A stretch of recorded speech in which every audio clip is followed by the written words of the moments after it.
Boa noite para vocês de casa que acompanham o Joinville Cast, um podcast voltado para o empreendedorismo aqui na cidade de Joinville. Meu nome é Camille, sou uma das apresentadoras aqui do Joinville Cast e hoje vamos falar um pouquinho sobre leis trabalhistas. Afinal de contas, para o empreendedor é necessário a gente estar por dentro desses assuntos também. Vou deixar com a minha amiga Lu para se apresentar e apresentar nossos convidados. Boa noite a todos. Eu sou a Luana Meyer, advogada.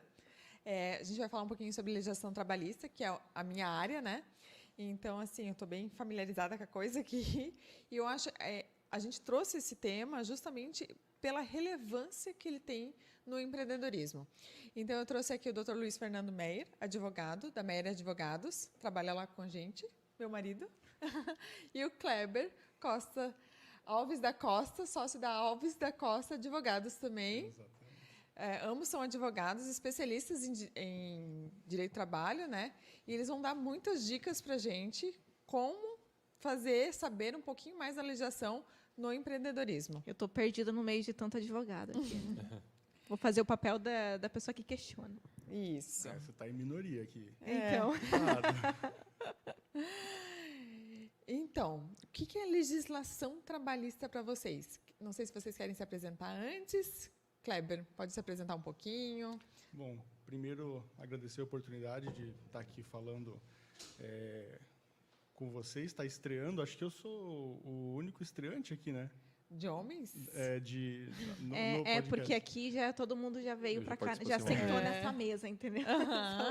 O mais novato é o Kleber agora. Então, eu sou estreante, então agradeço a oportunidade de estar aqui. Meu nome é Kleber Alves da Costa, sou advogado, especializado em direito do trabalho e previdenciário. Luiz, quer se apresentar? Eu, primeiramente, gostaria de agradecer o convite mais uma vez, minha segunda participação já. Dizer que é uma honra estar aqui participando do programa de vocês. Também é uma honra estar aqui do lado do Dr. Kleber, que além de um excelente advogado, é o meu amigo pessoal, então sou suspeito para falar dele. Né? E venho aqui hoje para tentar colaborar com o debate acerca dos direitos trabalhistas. Também sou advogado que atuo na área trabalhista já há algum tempo, pelo menos aí uns 15 anos. Então, alguma coisa eu posso colaborar. Com certeza. Isso aí. Eu acho importante até esse assunto, Lu, porque quando a gente fala sobre empreender, muitas pessoas começam totalmente leigos de todos os assuntos possíveis, né?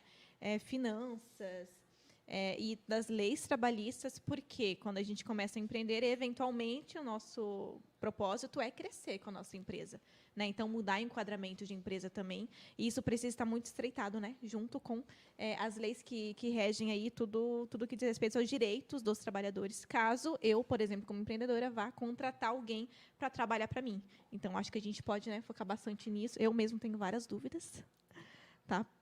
Planejo crescer a minha empresa, então acho que isso vai ser bem importante para mim, para quem está em casa também e para quem vai assistir posteriormente. A gente tem que dar um enfoque e pensar muito que a legislação trabalhista não é só a proteção do trabalhador, né? Ela vem também proteger o empregador, né? O empregador, o empresário, o empreendedor, porque assim ali estão regulamentados tudo que rege uma relação de trabalho, né? Então a gente tem que cuidar um pouco com o que cada coisa diz, porque ali tem o que pode, o que não pode ser feito, né? O que os empregados, até onde os empregados podem ir, com a forma de fiscalizar, né, esses empregados.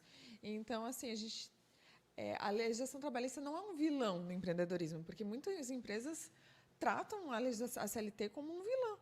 E não é. Eu acho que veio aqui para regulamentar as relações de trabalho.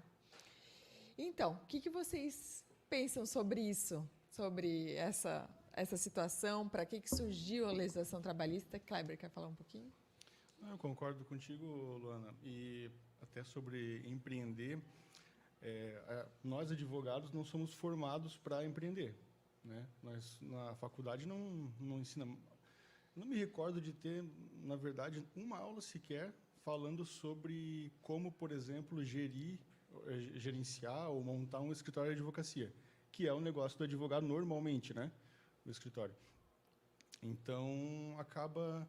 E eu me peguei esses dias pensando nisso, que, na verdade, não só o advogado não é preparado para empreender, mas o brasileiro, de modo geral, não é preparado para empreender, né? Acho que a coisa vem mudando, né, ao longo dos últimos tempos, mas se for olhar um pouquinho antes da formação superior, né? Não, Ensino na verdade, médio. ele só surgiu como uma pauta a ser estudada nas instituições a partir de 2016. Foi quando a gente tem uma grade curricular em todos os cursos falando sobre empreendedorismo, né?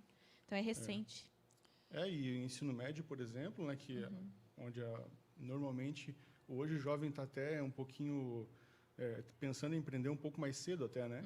Mas não se tem nada disso, né? Então, o empreendedor é um verdadeiro desbravador, né? Com Ele certeza. tem que ir desbravando e descobrindo sozinho. E aí Às vezes é na tentativa e no erro, né? e começa a dificuldade, né? Principalmente esbarrando em legislação. E aí não só trabalhista, né? Não. Quando você começa a escalar, você não é mais o eu presa, né? Você vira empresa. Aí começa a dificuldade.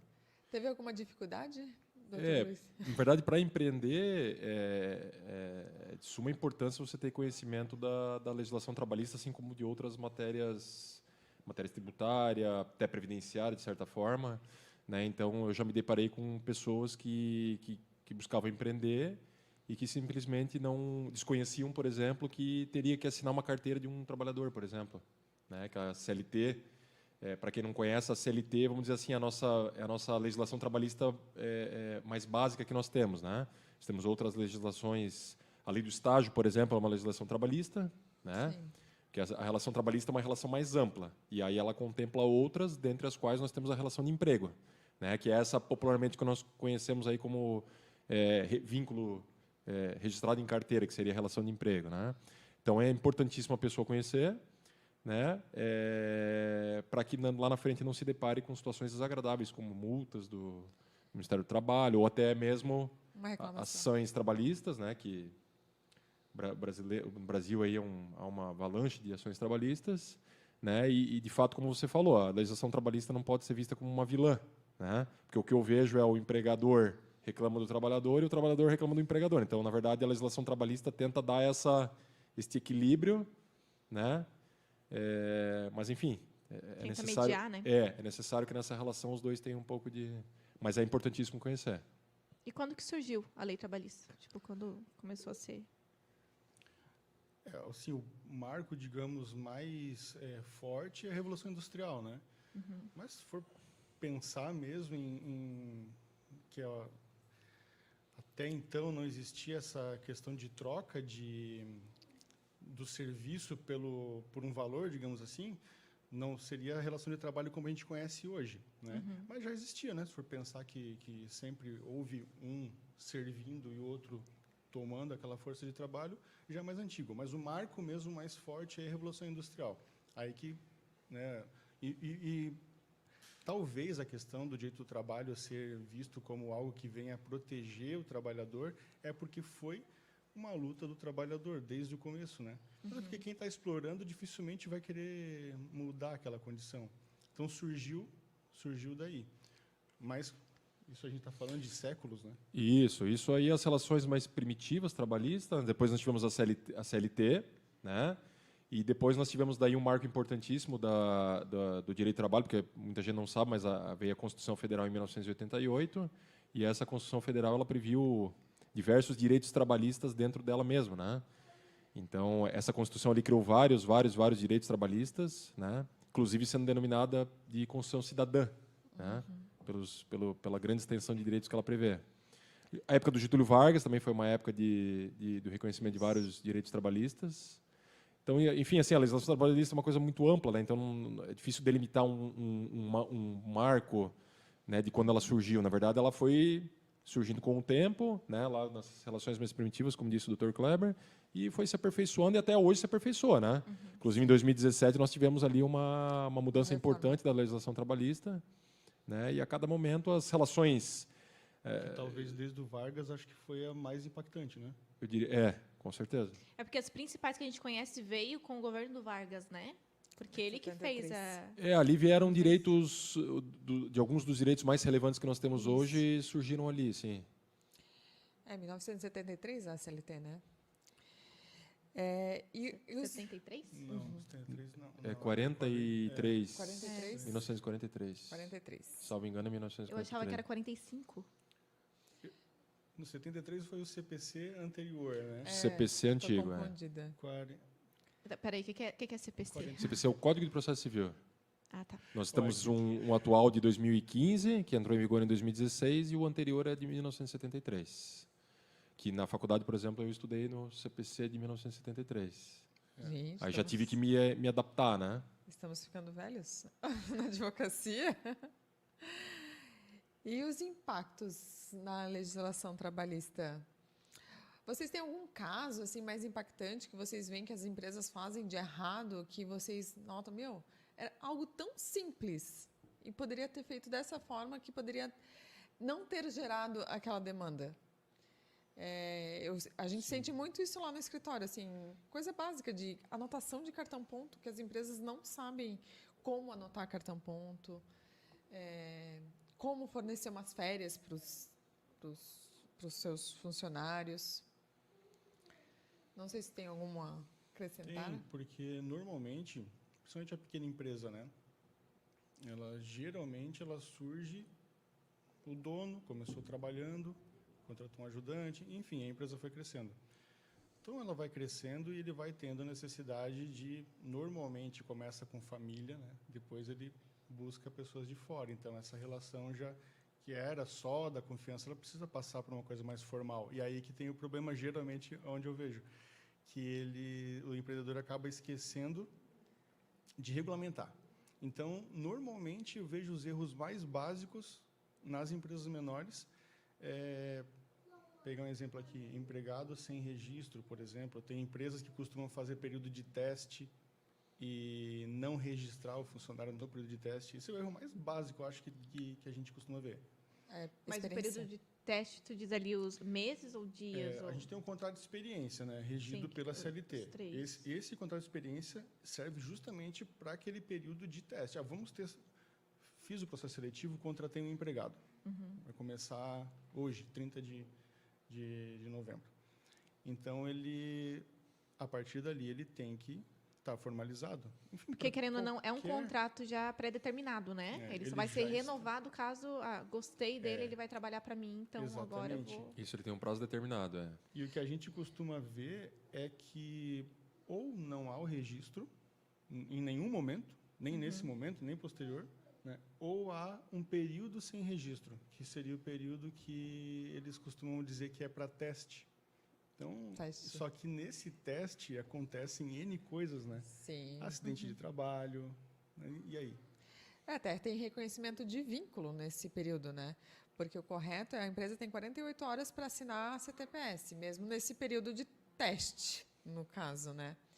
Que é de 3 meses que a CLT estabelece, até 90 dias. Isso. Mas né? quais são os direitos desse empregado, caso ele fique os 3 meses e a empresa não quis contratá-lo? O que esse empregado tem direito além do salário dele, referente ao mês que ele trabalhou? Na verdade, o contrato de experiência ele é um contrato que ele é uma exceção, né? Então, nós temos a regra dentro da CLT, que é o contrato por prazo indeterminado. É aquele contrato que tem um prazo para iniciar, porém não há um prazo para acabar, né? E nós temos algumas exceções. Então, nós temos lá o contrato de experiência, que é uma exceção, o contrato por prazo determinado, que é um outro contrato, né? Então, o contrato de experiência ele tem 45 dias, ele pode ser prorrogado mais uma vez por igual período, né? Então, findo este prazo, o empregado ele vai receber o salário daquele período que ele trabalhou, né? Pode ter alguma outra verbinha rescisória ali para receber, um 13º, férias, 1/3 de férias também. E, se este contrato for rescindido antecipadamente, daí a lei prevê uma indenização, né? Que seria 50%? 50% do período que faltava para acabar o contrato. Então, é de 45 dias até 90, 45 a Isso. 90. O prazo máximo do contrato de experiência é 90 dias. Então, ele é dividido em 2 pedaços, 45 mais 45. Só que o que o Dr. Kleber está falando que as empresas fazem erroneamente é que o contrato de experiência já serve, o próprio nome está dizendo, uma experiência. O empregador vai se adaptar ao empregado e o empregado vai ver se vai se adaptar àquele emprego, para fazer um teste. E o que acontece é que há, na verdade, um teste que não é registrado na carteira, o que se torna uma coisa daí totalmente irregular, né? E aí acontecem situações das mais variadas. Eu já peguei casos assim, inclusive, né? O empregado não foi registrado, no primeiro dia sofreu um acidente de trabalho, né? E a empresa é obrigada, ela explora a atividade econômica. Então, a CLT fala, o empregador é aquele que assume o risco da atividade econômica.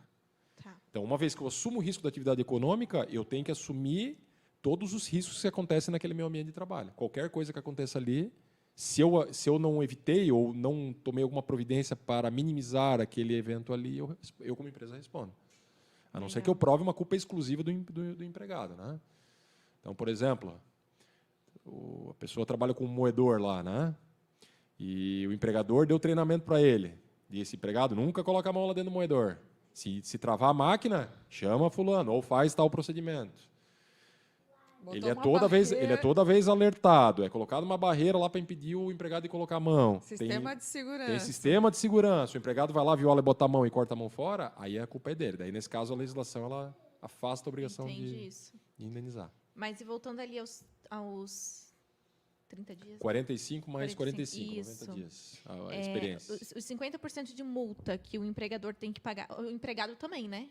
É referente ao restante que ele não fez. Isso. Então, se o empregado foi contratado para fazer o período de experiência e por algum motivo simplesmente não foi mais trabalhar, entende-se que ele abandonou, não quer mais, ele fez ali uma quebra de contrato. Então, ele também tem que pagar esses 50%, né? Então, é válido tanto para o empregador quanto para o empregado. Mas no contrato tem que ter essa cláusula. Se não tiver, então... tem que só a ter. CLT não garante que isso... Esse contrato de experiência tem que ser escrito e tem que ser anotado na CTPS, que é um contrato de experiência. E tem que ter essa cláusula. É cláusula securatória de direito recíproco. E se não tiver? Daí não pode. Não pode. Não pode. A CLT ela não garante, então, que isso seja feito mesmo que não haja essa cláusula. É que, na verdade, você pensa assim, a CLT é uma regra geral, né? Então, algumas coisas vão ser reguladas pela lei, algumas coisas vão ter que estar previstas no contrato, outras situações, dependendo da categoria, está lá na convenção coletiva da categoria. Né, o que é a convenção coletiva? Isso que eu ia falar. Existe um sindicato do patrão e existe um sindicato do empregado. Eles se reúnem para fazer estabelecer condições a respeito daquela categoria. Então, por exemplo, a categoria do plástico, a categoria dos motoristas. Metalúrgico. Então, existem regramentos ali, existem regramentos na CLT, existem situações que devem estar previstas no contrato, mas assim, é tudo muito específico, sabe? Então cada pessoa pode ter um contrato diferente com determinadas empresas. Óbvio que as normas gerais estão ali na CLT, mas assim, cada pessoa pode ter contratado situações específicas para determinado caso. Por exemplo,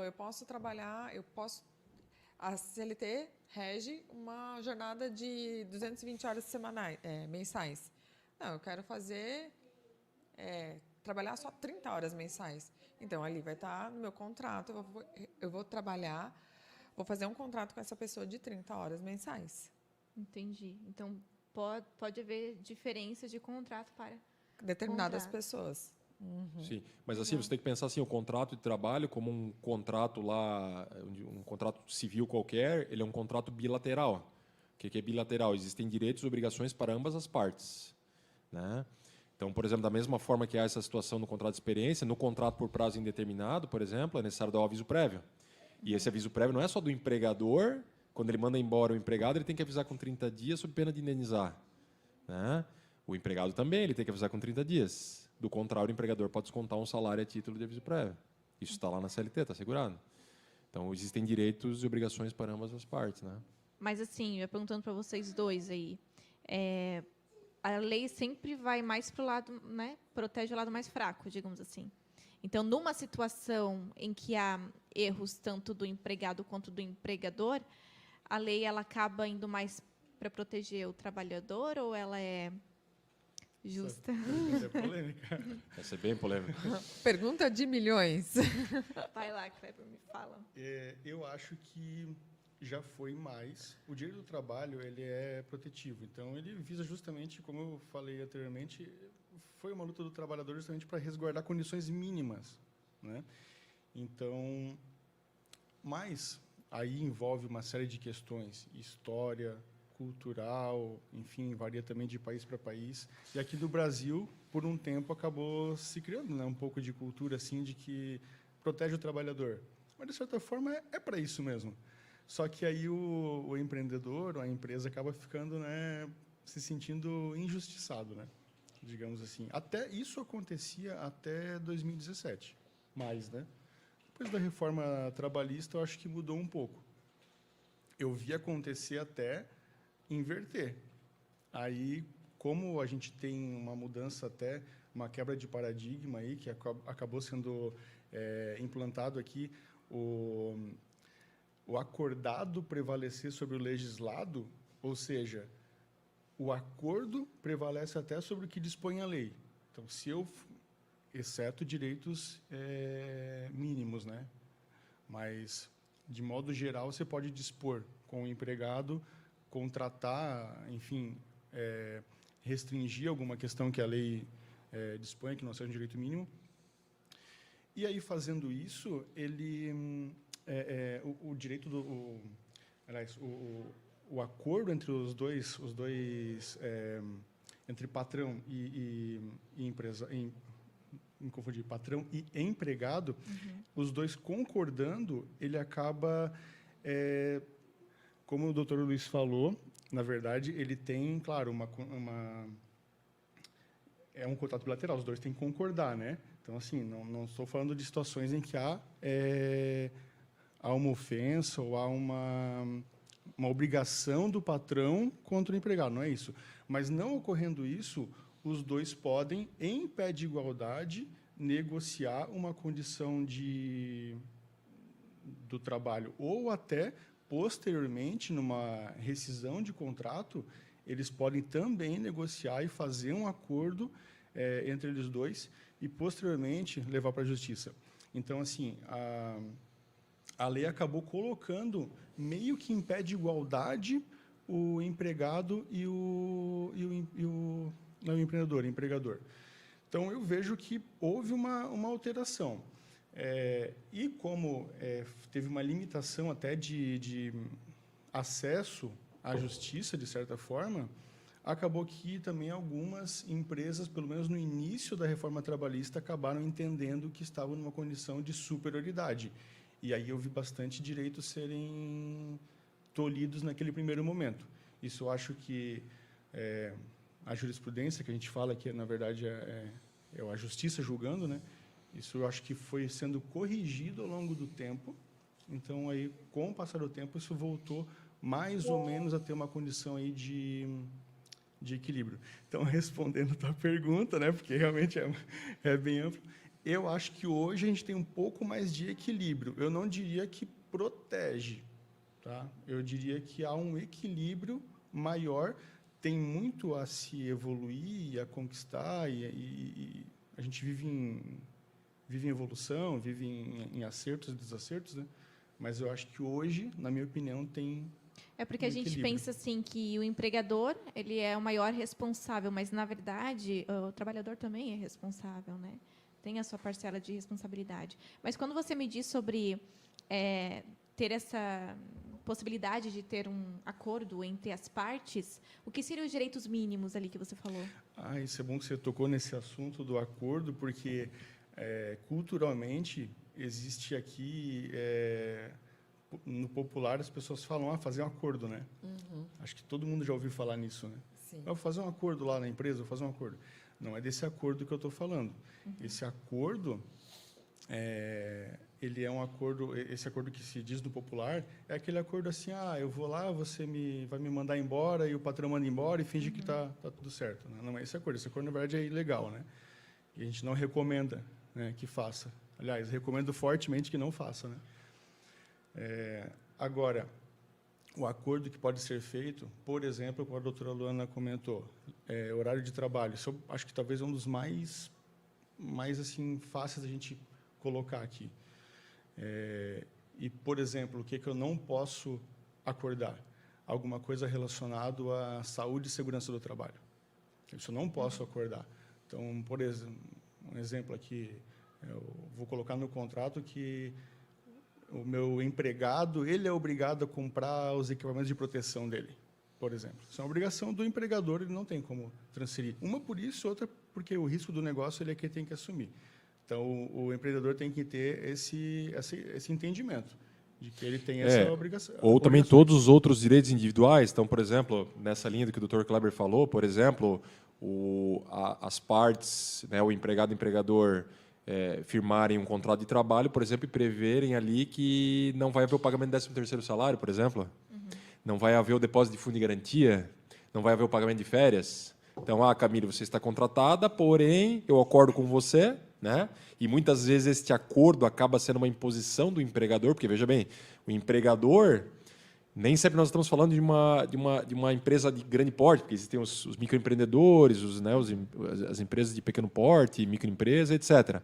Porém, ele tem uma condição econômica, no mais das vezes, muito maior do que o trabalhador. Então, por isso, a importância de ter uma legislação trabalhista e alguns outros princípios, porque além das normas jurídicas, nós temos as normas, temos as regras, que são aqueles artigos que estão lá na CLT, e nós temos outras normas que nós chamamos de princípios, né? Que são fórmulas genéricas que o julgador, o juiz, que vai aplicar a lei ao caso concreto, né, numa ação trabalhista, por exemplo, ele vai se utilizar. Então, por exemplo, lá tem o princípio da proteção do trabalhador, o princípio da primazia da realidade, dentre vários outros, né? Então, a legislação ela visa justamente dar uma superioridade um pouco ao empregado para equilibrar, né? E eu já vi várias situações, né?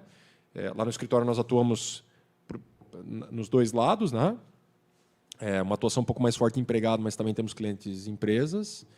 E assim, já vi situações assim bem graves, assim, sabe? Então, empregado, por exemplo, analfabeto, o patrão manda assinar o termo de rescisão, onde tem um recibo lá dentro, um termo de rescisão, lá sempre tem um recibinho embutido e não pagou ele. Aí o empregado ficou sem a rescisão contratual.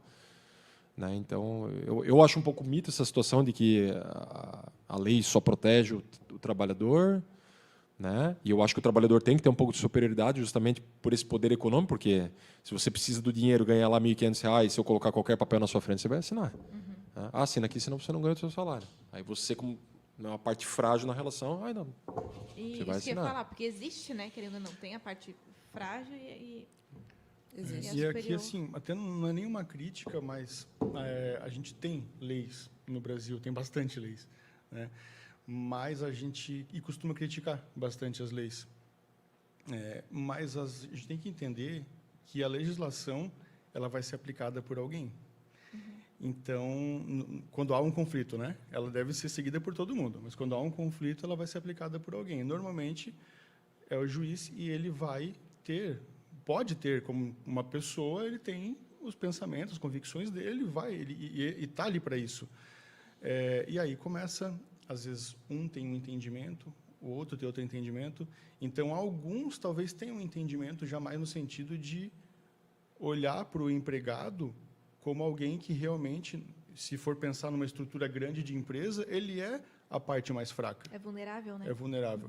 Se talvez a gente for pensar numa empresa menor, nem sempre, dependendo do cargo dele, nem sempre, né? Ele talvez, às vezes, até está pegar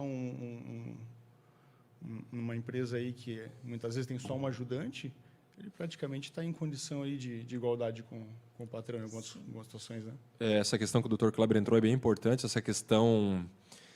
a lei, na verdade, é uma fórmula genérica, né? E quando efetivamente você vai ter uma situação a ser dirimida pela Justiça do Trabalho, que seria ação trabalhista, ou também reclamação trabalhista, como é chamada, quem aplica a lei ali vai ser o juiz. O juiz é o que é? É o Estado, né? O juiz, na verdade, ele invoca a figura do Estado, é como se fosse o Estado ali resolvendo um conflito e dizendo quem tem razão naquilo ali. Então, o empregado não recebeu o 13º.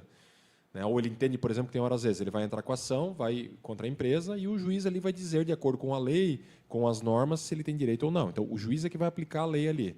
E aquele juiz ali por trás, ele não é uma máquina, ele é uma pessoa.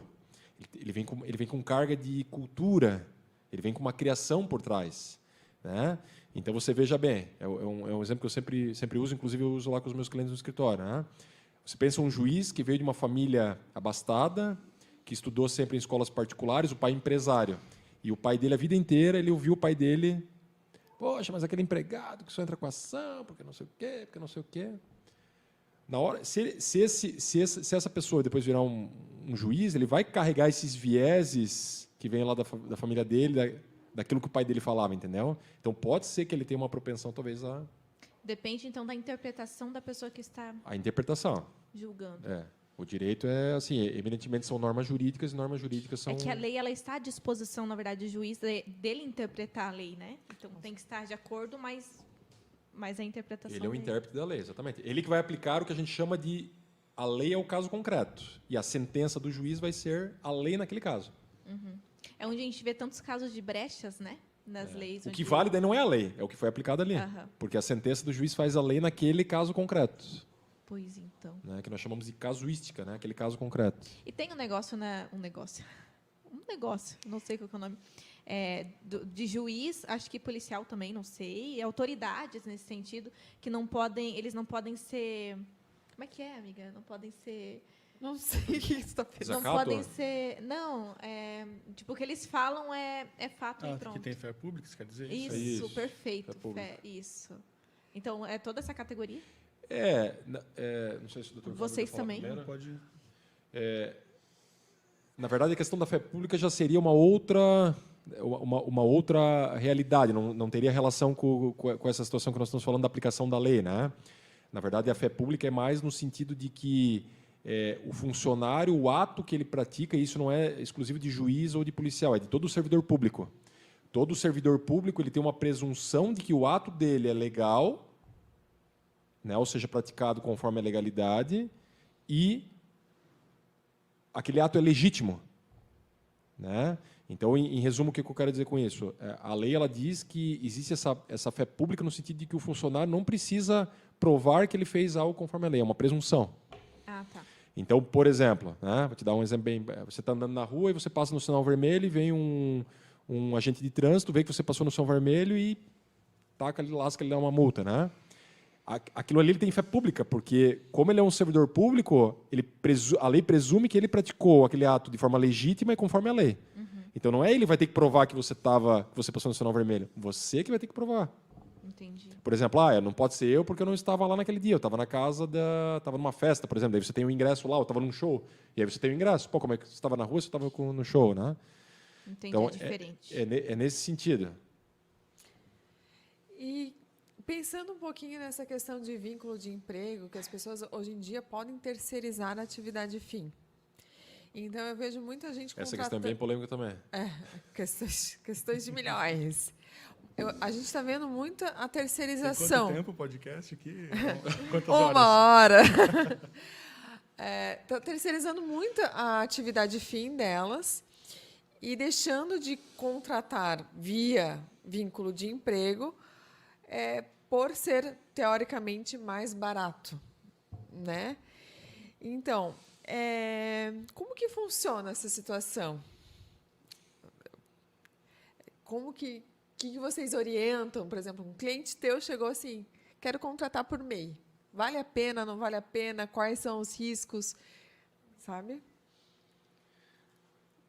Eu acho que isso varia um pouco com relação à atividade, né?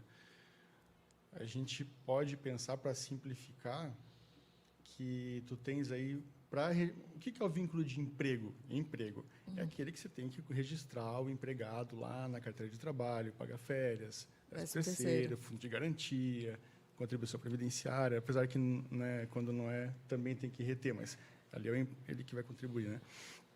Então, nesse caso, tem uma sigla que a gente usa, assim, que é uma dica que até o empreendedor pode usar aí, que é o SHOP, né? Já ouviu falar dessa sigla? SHOP? Que ele tem que ter, para ser empregado mesmo, tem que ter subordinação, habitualidade, onerosidade e pessoalidade. Lembra disso? Sim. A minha sigla é PONES.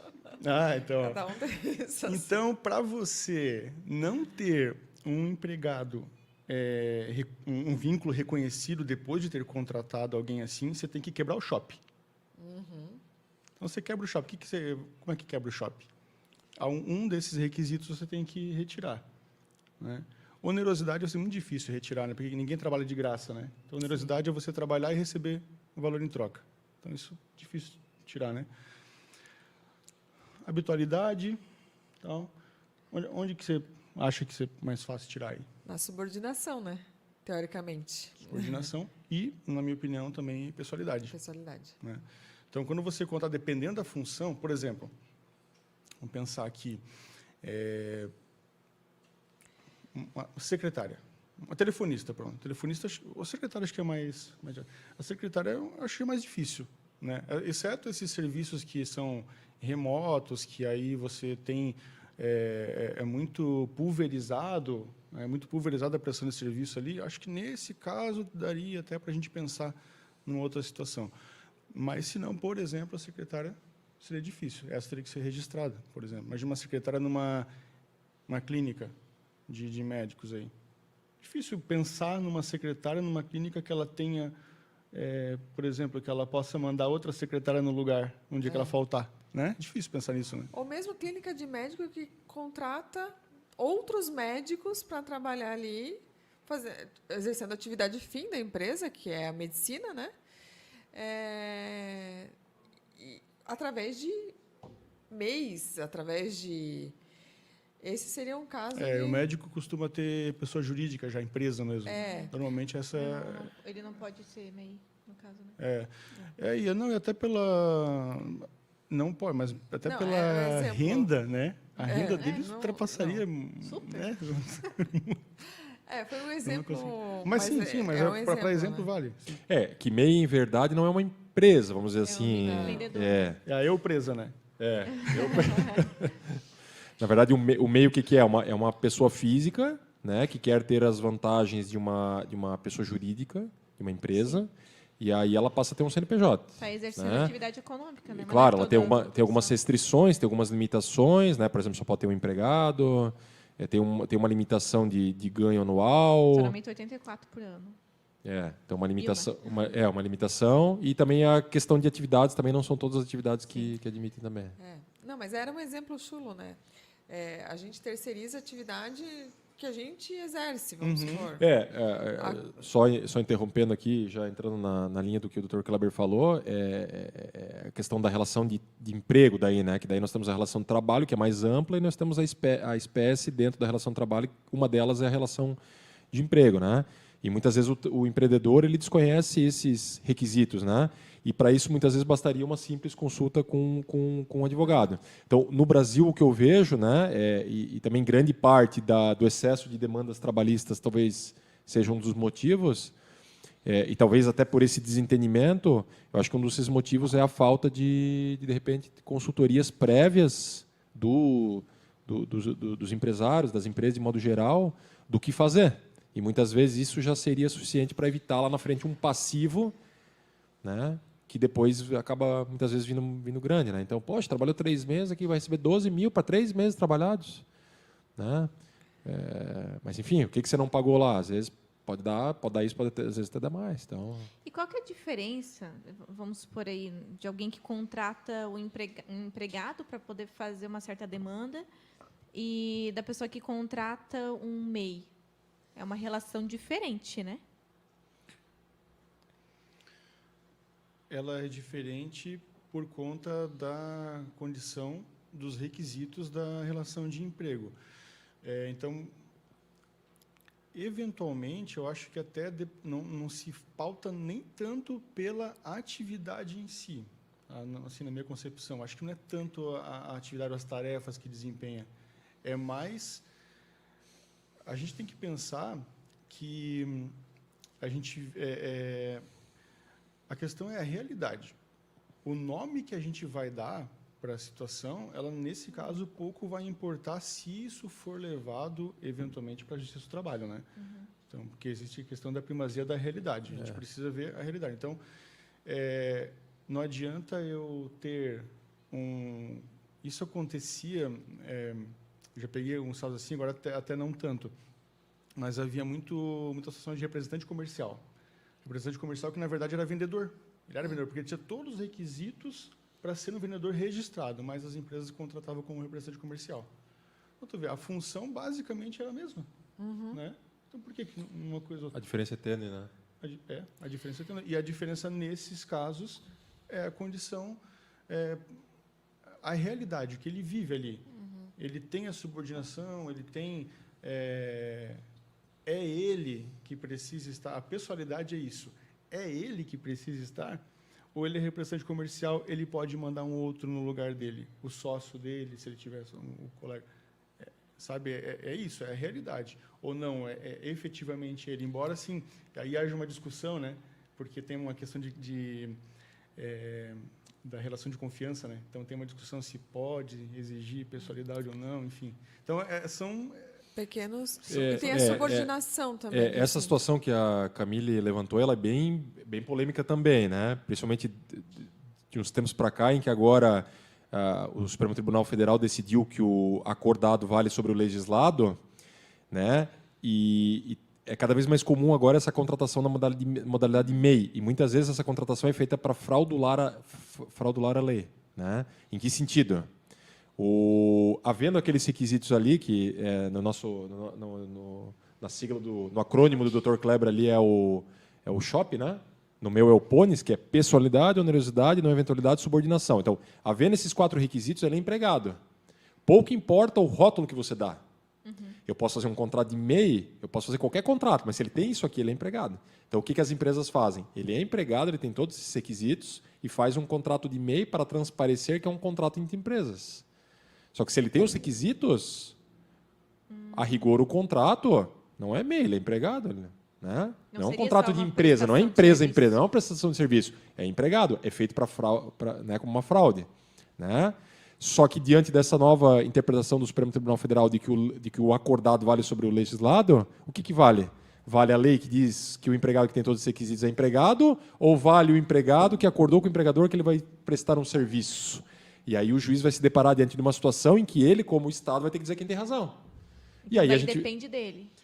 E aí a interpretação é gosto do freguês. Aí o juiz vai fazer a interpretação dele. Então ele pode fazer tanto uma interpretação de que não, nesse caso a CLT se sobrepõe, né, o contrato de MEI entre empresas tentando fazer como se fosse uma prestação de serviço era uma fraude. Na verdade, ele era empregado, porque ele tinha pessoalidade, onerosidade, não eventualidade e subordinação, que são os requisitos do vínculo de emprego. Né? Ou não, mas aqui o empregado se sujeitou, então ele concordou, então logo a vontade dele se sobrepõe à lei. Então são situações bem... Ou seja, o juiz vai estar lá, o SHOP, o PONES, qual que é o teu? Vai estar fazendo palavra cruzada. Ficou difícil, assim, pro juiz, né? Ficou. Não queria estar na pele dele. Para entender. Né? E aí, vou contratar alguém agora, o que eu faço? E eu sinto muito a relação da subordinação também nesses casos. Eu vou contratar um MEI. Ele não tem subordinação. Eu não posso exigir que ele faça determinadas coisas. Eu não tenho uma suspensão para dar, uma advertência para dar, se ele não cumprir o que eu peço, entendeu? Quando vem me perguntar o que você acha, que eu contrato por MEI ou por vínculo? Porque assim, eu tenho um padrão de qualidade... contratuais, assim... Sim. Claro, não vai suspender por, né, alguns... Mas, assim, você pode botar punições e até financeiras, né? Porque o MEI ali, ele vai... É como se fosse uma relação de... É como se fosse, não. Na verdade, uma relação de pessoas jurídicas, né? Então, ali você vai botar no contrato, claro, sendo dentro da realidade o que eles acordaram mesmo, né? Você pode colocar ali uma punição. Não vai ter a mesma, digamos, o mesmo teor que, por exemplo, o empregado... Enfim, vamos pensar numa situação aqui. O empregado furtou na empresa. Ele pode ser demitido por justa causa. Sim. Certo? Se uma pessoa que está contratada como MEI furtar, você pode rescindir por justa causa se tiver também essa previsão, ou você pode rescindir mesmo sem previsão. Né? Então, mas tem umas fiscalizações que a legislação dá, um resguardo que a legislação dá, que às vezes naquele contrato não vai ter. Sim. Não, aquela proteção realmente... Entendeu? Aí, quando me perguntar, é muito mais fácil eu fiscalizar uma pessoa que tem vínculo de emprego do que eu fiscalizar um MEI. O MEI eu tenho que dar uma abertura, porque senão reconfigura vínculo de emprego. Por mais que tenha as previsões nas cláusulas do contrato, se eu exijo, por exemplo, eu vou botar lá um processo para aquela pessoa fazer, ela tem que fazer. Eu não posso determinar o horário que ela vai fazer, como ela vai fazer, ela tem que me entregar pronto. Agora, se eu quero exigir um padrão de qualidade do meu escritório, eu preciso que aquela pessoa esteja lá das 8 às meio-dia, das 2 às 6, cumprindo ordens, eu preciso contratar ela como vínculo de emprego. Porque eu não posso exigir de um contrato civil os mesmos requisitos que eu tenho do contrato de trabalho. Eu vou citar um exemplo bem dessa situação de que evidencia a ausência do vínculo de emprego, né? Então, eu tenho uma cliente lá do escritório que ela tem uma loja de roupa, uma loja bem pequena, assim, né? Lá em Piraberaba. E ela é uma microempreendedora, uma empresinha pequena de roupas, né? Comércio de roupas, varejista. Só que tem épocas do ano que o comércio dela é um pouco mais movimentado. Então, para essas épocas, ela precisa de... Né? E não são todos os dias também. Né? Porque ela poderia fazer um contrato intermitente ali e tal, mas não seria o caso. Então, é situações de dias. Então, nesse dia, ela pega essa pessoa para vir ajudar aquele dia que tem um movimento maior. E ela manda mensagem, como se fosse. Então, vem aqui me ajudar hoje na loja. A pessoa vai lá, faz naquele dia. No outro dia, se ela não puder, ela vai chamar talvez uma outra pessoa. Né? Mas ela não vai cobrar que a pessoa, não, você vai ter que vir aqui, pronto, que daí poderia configurar um vínculo de emprego. Né? Ela vai chamar uma outra pessoa. Então, é bem o caso que o Dr. Cláudio falou. Não tem a pessoalidade. Por quê? Porque ela pode chamar qualquer outra pessoa. Sim. Né? A pessoalidade não, é sempre aquela mesma pessoa. Né? Entendi. E tem uma pergunta aqui da Marli. Marli é minha aluna. Um beijo, Marli. Obrigada por estar assistindo. Ela perguntou aqui, se o trabalhador trabalhar um mês e é registrado no próximo, está certo? Acho que cai naquele caso que a gente falou, né? Que se encaixa como um teste, então fica nos meses ali de... Não, tem que... Na verdade, se o empregado, a partir do momento que ele começou a trabalhar, e se ele for empregado, ele tem que estar com a carteira registrada. Desde o início. Ainda que seja um contrato de experiência. Entendi. O contrato de experiência não é obrigatório, ele é uma faculdade, ele é uma possibilidade. Se o patrão e o empregado já desde logo quiserem estabelecer um contrato por prazo indeterminado, que é a regra, não tem problema. É normal se fazer previamente, né, o contrato de experiência. Mas trabalhar sem registro, se for empregado, não pode. Ah, tá. No caso, acho que, pelo que eu entendi dela, a pessoa vai lá, trabalha um mês, vê se dá certo, daí no próximo é contratado de vez. Irregular. Isso não pode. Eu já vi empresas fazendo assim, faz um contrato de experiência, aí não gostou do cara, aí não renovou o contrato de experiência. Aí, que há 6 meses, faz um novo contrato de experiência. Isso também não pode, já fez a experiência. É que, na verdade, a partir do cara. momento que o empregado ele começou a prestar serviços, ali já, mesmo que não registrado, ali já é o contrato de trabalho, porque inclusive a CLT ela prevê o contrato de trabalho verbal, também tem validade. Né? Então, ali, se não foi anotada a carteira, já iniciou-se o contrato. E se não foi feita a previsão do contrato de experiência, que é a exceção, então ele tem que estar expresso, é como se fosse um contrato de prazo indeterminado. Sim.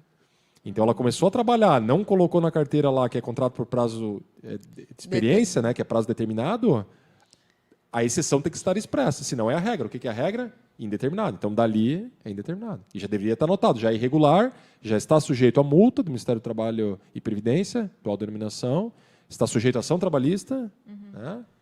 Acho que foi o que você falou lá na tua palestra, que você deu para os meus alunos sobre isso, sobre o contrato verbal, né? Isso que você falou. Tem que... Legal, legal. Eu coloquei uma perguntinha aqui, né? É que vocês estavam falando, eu anotei. Lembra que você falou ali sobre os acordos que vocês recomendam que não se faça? Eu acho que é aquele acordo... Que acordo é esse? É o que eu estou pensando? Normalmente, vamos pensar um exemplo que é o que normalmente acontece, que chega para a gente no escritório. O empregado trabalhou anos na empresa, muitas vezes trabalhou corretamente, né? Enfim, não está se discutindo isso. Mas ele, por alguma razão, está descontente. E ele quer sair da empresa. Mas aí ele não quer perder o que ele receberia se ele fosse demitido, né? Então, imagina, 5 anos, por exemplo, ele teria uma multa de 40% sobre todo o saldo do fundo de garantia, seguro-desemprego, enfim. O próprio aviso prévio dele seria um aviso prévio já pegando o prazo total de 90 dias, né? 5 anos, 90 dias. Então, dariam valores maiores.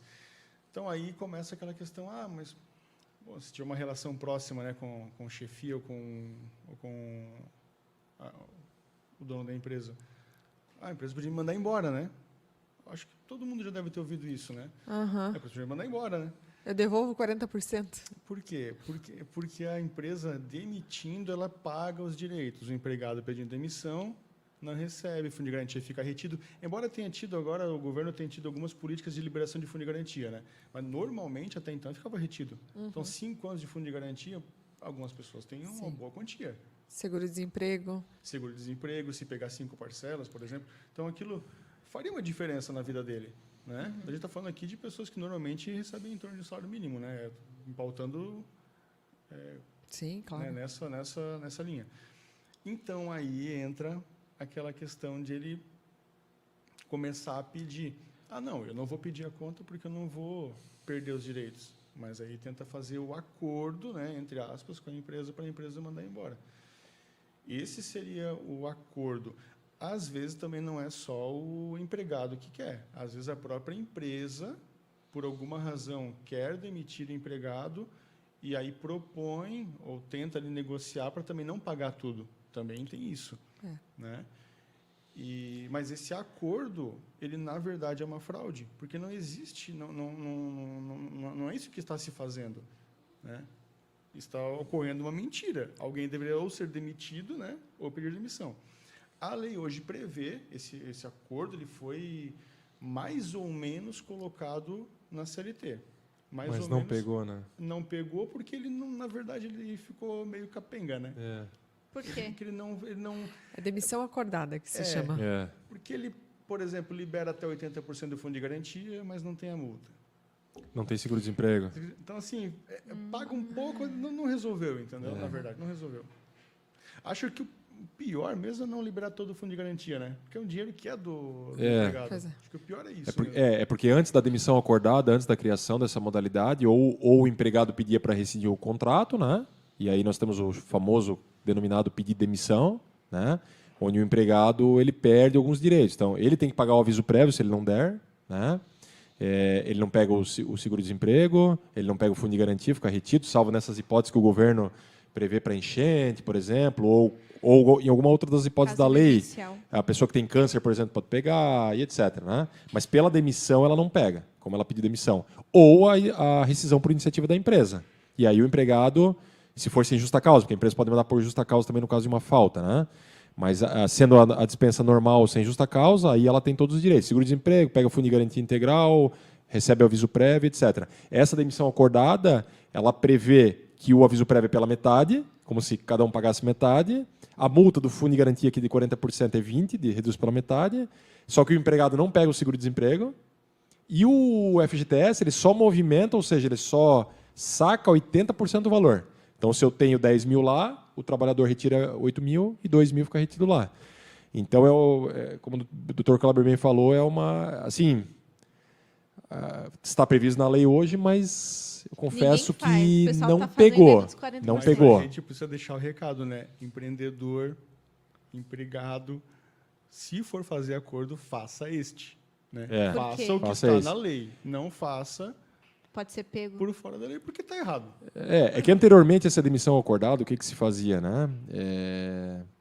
Na verdade, o empregado queria rescindir, ele não queria perder os direitos, então a empresa depositava a multa de 40% na conta e o empregado devolvia para a empresa, né? Para justamente possibilitar o empregado de pegar o seguro e o fundo. Então, isso não pode ser feito, na verdade, isso é uma fraude, né? Uma fraude não só da própria relação entre os dois, mas uma fraude contra o governo que vai acabar pagando o seguro-desemprego numa hipótese que ele não deveria pagar. Né? Entendi. O fundo de garantia, tudo bem, é do trabalhador. Né? Se não fosse feito dessa forma, ele não sacaria, mas o seguro-desemprego seria uma... Não é recomendado fazer dessa forma como... Não. Ó, tem uma Em hipótese alguma. uma perguntinha aqui. Sobre a questão do FGTS. Caso a empresa não esteja pagando o FGTS em dia, porém o salário do funcionário está sendo descontado, pode acontecer algum prejuízo da parte do funcionário? Essa é uma boa pergunta, viu? Quer responder? Pode responder. Não pode. É porque algumas pessoas também confundem o INSS com o FGTS. Né? O que é descontado do funcionário é o INSS, que é a contribuição previdenciária, a cota parte dele, a empresa paga também, né? Aí vai variar a alíquota e tipo de empresa e tal. o FGTS não é descontado do funcionário, mas o FGTS é um direito dele. A empresa tem que depositar todo mês 8% sobre o valor do salário. E aí, se a empresa não está depositando, esse valor não está indo para a conta, além dele não estar recebendo mensalmente lá na conta, ele não saca todo mês isso, tá? Se fica retido para essas hipóteses, né, de demissão, ou quando o governo libera. Aí agora teve a hipótese do saque aniversário também. Mas não sendo essas hipóteses, o valor fica retido. Só que não sendo depositado, além de não ter o valor retido para ele sacar quando precisar, por exemplo, financiar uma casa, algo assim, ele não tem a correção também. Então, ele está tendo um prejuízo duplo. Então, sim, se a empresa não está depositando, por mais que ela pague o salário em dia e até as contribuições previdenciárias ela possa estar recolhendo em dia, se ela não está pagando o FGTS, não está descontando do funcionário, porque não se desconta, a FGTS é uma confusão que a gente vê que é bem comum, mas está gerando um prejuízo, sim. Todo mês tem um prejuízo para o empregado. E se ela não regularizar até o momento de ele precisar sacar, é que normalmente não sente, né, esse prejuízo todo mês, porque não está colocando, tirando do banco, colocando no bolso. Agora, se no momento precisar desse valor... Por isso é importante sempre olhar o aplicativo, né? O extrato, pode consultar exatamente. Eu acho que ela deve estar fazendo esse questionamento, porque lá ela deve ver a folha de pagamento dela, não sei se é o caso dela ou de algum parente ou conhecido. Lá embaixo, né? Então você tem lá a folha de pagamento, que chama de olerite também, né? Você tem lá os vencimentos, que são os pagamentos que são feitos. Logo abaixo vem os descontos. E lá embaixo vem um quadrinho onde tem lá a base de cálculo para o cálculo do FGTS e o valor do FGTS. Mas aquela parte de baixo ali não significa que está sendo descontado, que o FGTS não é descontado, ele é pago a mais. Né? Sai do empregado. É a mais. Né? O INSS é descontado, a cota parte do empregado é descontado. O empregador ainda paga a cota dele também. Né? O FGTS é a mais. E aí o empregador tem que depositar lá na conta lá da Junta Caixa Econômica, que é quem faz a gestão do... Mas tem como recorrer. Fundo de garantia. Se estiver acontecendo comigo... Ela questionou aqui se gera algum prejuízo. Com certeza pode, porque o dia que ela sair da empresa, principalmente se ela for demitida sem justa causa, ela poderia sacar esses valores. Então, não raras vezes, a gente vê situações de pessoas que são demitidas, né, vão consultar o extrato lá e tem R$100, R$200 depositado. Então, o que ela tem que fazer?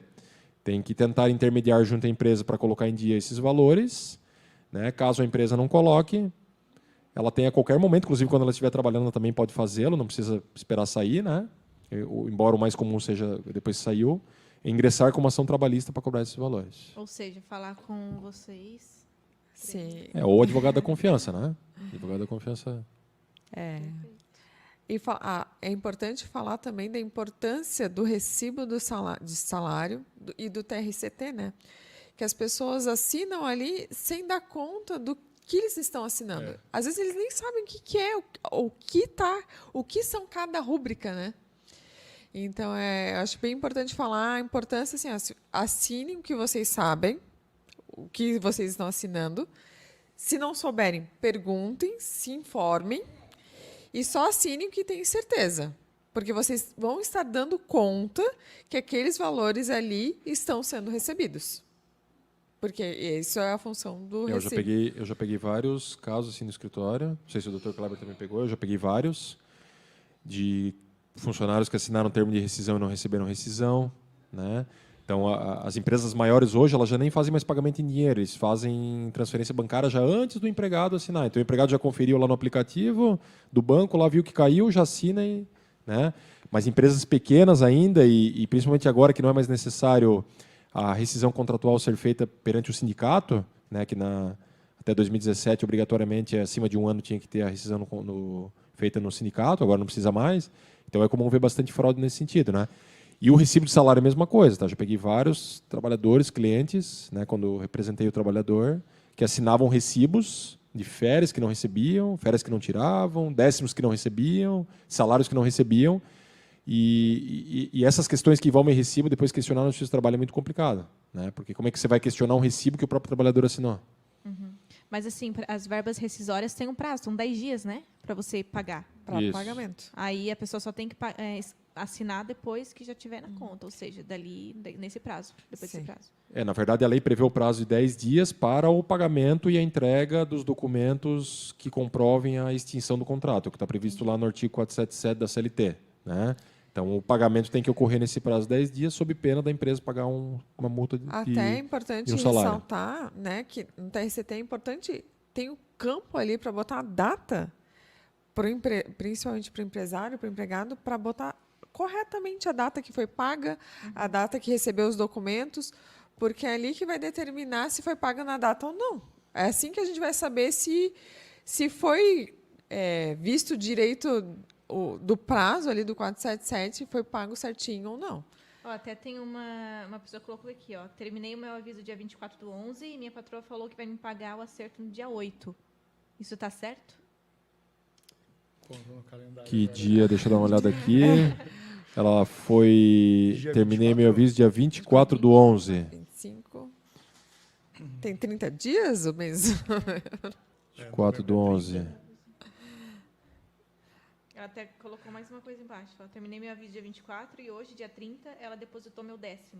Está certo? Achei que o certo era no dia do acerto. O décimo é referente ao período que ela já Sim. trabalhou, né? Então já é um direito Tem que adquirido ser dela. Isso é É. importante, viu? Qual foi o Quem tiver dia? assistindo. Qual foi o último dia que ela trabalhou ali? Dia 24. 24 terminou o aviso dela, né? Então, aí tem que ser, aí é uma sexta-feira. Então, aqui, não, dia 24 não. Ah, já foi, hoje é dia 30. 1, 2, 3, 4, 5, 6, 7, 8, 9, 10. Dia 6 de dezembro dá 10 dias. Tá? Porque Então, daí tem que você, ser no dia 6. porque daí você começa a contar num dia útil, né? Então, Andressa, dia 6. Fala lá com a tua chefe. Qual foi o dia que ela colocou? Dia 8. É o dia limite Então, para. tem tempo ainda. É o dia limite. É comum as empresas, quando pagam, pagarem dentro desse prazo de 10 dias, né? Até essa questão desses 10 dias também é uma questão bem. Uma questão bem tumultuada. Conta-se em dias corridos.